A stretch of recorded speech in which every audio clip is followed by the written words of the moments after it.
નમસ્કાર, YNN ન્યૂઝમાં આપનું સ્વાગત છે। સમાચારમાં વાત કરીએ તો વડોદરા કોર્પોરેશનના પાપે નિવૃત્ત ડીવાયએસપીના પુત્રનો ભોગ લેવાયો। માંજલપુર સ્પોર્ટ્સ કોમ્પ્લેક્સ પાસે ખુલ્લી ડ્રેનેજ મેઇન હોલમાં યુવક પડ્યો।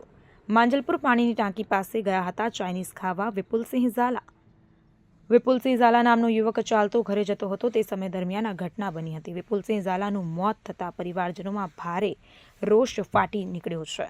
ફાયર બ્રિગેડના જવાનોએ મેઇન હોલમાં ઉતરી યુવકનો મૃતદેહ બહાર કાઢ્યો અને ઘટના બાદ પણ અધિકારીઓ કુંભકર્ણની નિંદ્રામાં હોવાનું પ્રતીત થઈ રહ્યું છે। ગટરનું ઢાંકણું કેવી રીતે ખુલ્લું રહ્યું તે પ્રશ્નાર્થ છે। પરિવારનો આક્ષેપ જે તે વિભાગના જવાબદાર અધિકારી સામે કાર્યવાહી કરવા પરિવારની માંગ છે।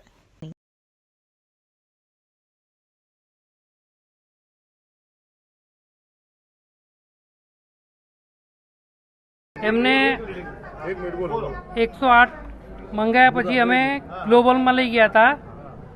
ગ્લોબલવાળાએ જ્યારે આ જવાબ આપ્યો કે આવો પ્રોબ્લેમ છે એટલે અમે કીધું એમને કે અમારે ક્રોસ ચેક કરવા બીજા દવાખાને લઈ જવું છે। ત્યાં આગળ એમ્બ્યુલન્સ પડી હતી। અમે કીધું એમ્બ્યુલન્સ આપો તમે, અમે જે કંઈ ચાર્જ થાય આપી દઈશું। તો એ ભાઈએ ના પાડી કે એ લાઈવ પેશન્ટ માટે જ છે, ઇમરજન્સી માટે, એ એમ્બ્યુલન્સ અત્યારે નહીં મળે।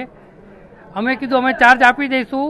એનો વિડીયો પણ છે અમારી પાસે, એમ્બ્યુલન્સ ત્યાં જ પડી હતી છતાં બી એ લોકોએ એમ્બ્યુલન્સ નહીં આપી।